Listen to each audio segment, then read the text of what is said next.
어서오세요. 은쌤책방입니다. 방문해주셔서 감사합니다. 꽤 오래간만에 인사를 드리는데요. 일단 저의 개인사는 스킵하고요. 오늘 함께 할 책 바로 소개해 드릴게요. 사람은 무엇으로 움직이는가입니다. 이 책은 읽으면서 공감도 참 많이 됐고요. 용기도 얻었던 책이라서 은쌤책방에서 꼭 함께 읽고 싶은 책이었습니다. 이 책을 2월 초에 완독을 하고 이제서야 들고 왔는데요. 사람은 무엇으로 움직이는가? 바로 협상에 관한 10가지 설득의 원리를 담고 있는 책입니다. 제목이 좀 거창하게 느껴지기도 하지만 사실 협상이라는 게 국가의 정상들이나 외교관, 기업의 총수들만 하는 건 아니잖아요. 당근마켓에서 1,000원이라도 싸게 사려고 얘기하는 것도 협상이고요. 용돈이나 연봉을 어떻게 하면 조금이라도 더 올려볼 수 있을까 하는 것도 협상입니다.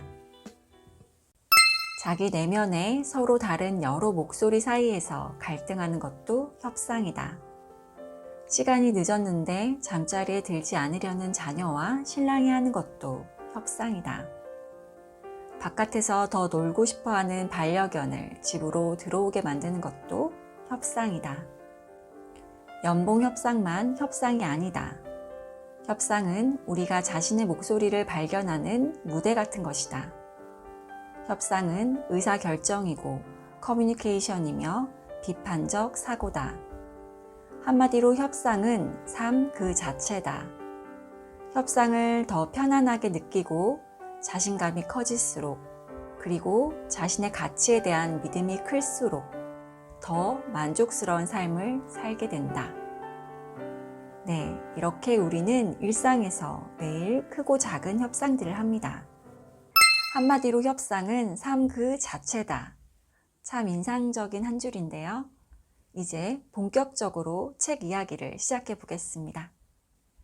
이 책은 최우수 교육상을 6번이나 수상한 와튼스쿨 최고의 협상학 교수인 모리 타이리 포어 교수의 첫 책입니다. 저자가 15년 넘는 세월 동안 만났던 수많은 학생들과 기업가들의 협상 경험담을 생동감 있게 담고 있는 이 책은 최신 협상론의 결정체라고 말할 수 있습니다. 나와 생각이 다른 상대방을 어떻게 움직일 수 있을까요? 협상을 잘할 수 있는 설득의 원리는 무엇일까요?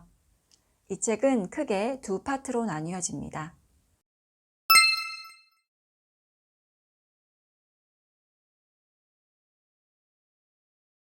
저자는 프롤로그에서 이렇게 말합니다.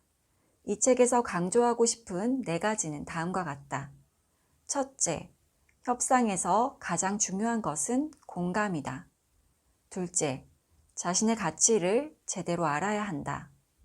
셋째, 협상은 삶의 모든 순간과 연결되어 있다. 넷째, 누구나 훌륭한 협상가가 될 수 있다. 이를 종합해보면 우리가 훌륭한 협상가가 되려면 먼저 자기 자신에 대한 깊이 있는 이해가 우선되어야 하며 협상의 본질은 거래가 아닌 대화와 교류라는 것입니다. 우리가 그동안 상대방의 마음을 움직이지 못했던 진짜 이유는 바로 공감과 연결의 힘이 부족했기 때문이라는 건데요. 자, 여기서 무엇보다 자기 자신에 대한 이해가 우선되어야 한다는 건 어떤 의미일까요? 모리 교수는 충고합니다. 협상에서 가장 큰 적은 자기 자신이라고요. 우리는 자신의 가치를 낮추고 과소평가하는 경우가 많기 때문입니다. 당신은 자기 자신에게 어떤 이야기를 하나요? 스스로를 폄하하고 자신도 모르게 자기 의심의 말들을 되뇌이지는 않으셨나요? 부정적인 자기 인식은 나를 불안하고 자신감이 부족해 보이는 사람으로 비출 뿐입니다. 그래서 우리가 협상을 잘하려면 무엇보다 자신의 가치를 제대로 알아야 합니다. 우리는 모두 고유하며 지금 있는 모습 그대로 충분히 가치 있는 존재입니다. 억지로 외향적인 사람이 되지 않아도 괜찮습니다. 자존감과 자신감을 가지세요. 상대방과 내가 서로 동등한 입장임을 기억하세요. 자신의 내면을 깊이 들여다보고 가장 중요한 것이 무엇인지, 내가 진정 원하는 것이 무엇인지, 나의 진짜 욕구는 무엇인지, 내가 원하는 조건을 솔직하게 그리고 당당하게 요구해 보세요. 자, 그런데 막무가내로 떼쓰는 어린아이가 되면 안 되겠죠? 내가 원하는 그 요구에는 타당한 이유가 있어야 합니다. 바로 객관적인 데이터가 뒷받침되어야 합니다. 그리고 꼭 기억해 두세요. 내가 원하는 바를 당당히 제안해도 괜찮다는 것을요. 그런다고 나쁜 사람이 되는 건 아니라는 것을요. 내가 필요한 건 이것이고 원하는 조건은 이렇습니다. 라고 당당하게 말해봅시다. 이렇게 말해도 기분 좋은 거래가 얼마든지 가능합니다. 당신이 착한 사람 증후군 때문에 노라고 거절하기 힘들다면 내가 예스를 하면 다른 무언가는 포기해야 할 가능성이 크다는 사실을 기억해야 합니다. 착한 사람 증후군이 있는 사람은 갈등을 싫어해서 자신도 모르게 주도권을 상대방에게 넘겨주게 되는데요. 특히 상대방이 중요한 존재일수록 그 사람의 마음을 상하게 하면 어쩌나 걱정을 하고 더 애를 쓰게 됩니다. 하지만 예스를 남발하다 보면 나의 내면에 차곡히 쌓이는 분노를 피할 도리가 없다는 점을 늘 명심해야 합니다. 착한 사람의 잠재적 위험은 바로 분노입니다. 이를 인식하지 못하고 계속 예스라고 말하다가는 당신은 번아웃 증후군이나 이혼 또는 가정불화라는 대가를 치르게 될 수도 있습니다. 또는 좋아하는 직장을 떠나야 하는 상황에 내몰리기도 합니다. 착한 사람 증후군의 경우 상대방에게 반사적으로 동의하려는 그 충동을 늘 조심해야 합니다. 자신이 내놓는 제안이 충분히 타당한 근거로 뒷받침된다는 확신이 있다면 괜히 불안한 마음에 서둘러 양보하려 들지 말고 차분히 기다리면서 상황을 살펴보세요. 때론 이렇게 의식적인 노력도 필요합니다.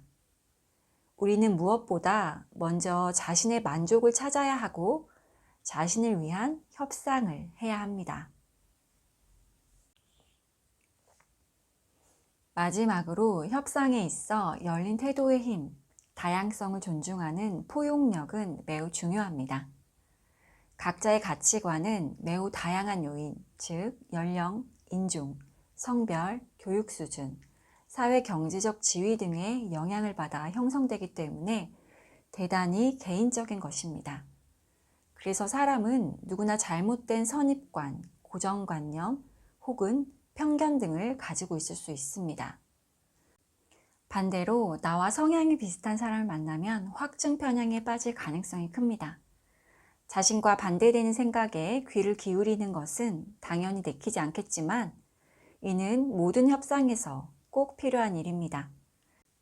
포용력과 호기심을 가지고 진심 어린 관심을 통해 상대방에 대해 최대한 많은 부분을 파악하려고 노력해야 합니다.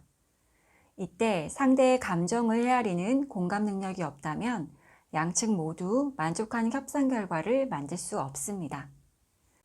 공감 능력은 훌륭한 협상가라면 반드시 갖춰야 하는 자질입니다. 공감의 힘을 이용한다는 것은 때로 양보할 부분은 양보하는 것을 의미합니다. 지혜롭게 양보하기 위해서는 반드시 자신의 욕구와 상대방의 욕구를 정확히 이해해야 합니다. 각자에게 가장 중요한 욕구는 충족시키되 상대적으로 덜 중요한 부분은 양보하는 것. 이를 윈윈 협상이라고 합니다. 당신이 뭔가를 양보하는 것은 상대방에게 굴복하는 것이 아닙니다. 이는 문제를 해결하는 하나의 과정입니다. 공감 능력을 통해 상대방에게 중요한 것이 무엇인지를 이해하면 그가 무엇을 내놓을 수 있고 무엇을 내놓기 싫어하는지를 알 수 있습니다. 윈윈 협상은 양측이 바라는 것을 전부 얻지 못할 수도 있지만 각자에게 가장 중요한 욕구는 충족하고 상대적으로 덜 중요한 부분은 양보하는 것을 말합니다. 이를 통해 양측 모두 똑같이 잘 해냈다는 기분을 느낄 수 있고요. 우리 모두 만족하는 결과를 얻을 수 있습니다. 네, 지금까지 사람은 무엇으로 움직이는가를 통해 훌륭한 협상가가 되려면 무엇보다 자신의 가치를 긍정적으로 인식하는 것이 중요하며 열린 태도와 공감의 힘으로 나와 상대방 모두 윈윈할 수 있는 협상 전략에 대해 배워봤습니다. 자신의 욕구를 말하는 게 좀 힘든 분이시라면 이 책을 통해 당당한 자신감과 자존감을 찾길 바라고요. 삶의 모든 순간과 연결되어 있는 협상에서 승리하시길 바랍니다. 그럼 저는 다음에 또 좋은 책으로 찾아오겠습니다. 그때까지 모두 건강하시고요. 행복하세요. 내성적이고 소심한 성격이시라면 조용한 카리스마 뿜뿜 수정 개인 지음 콰이어트 추천드립니다.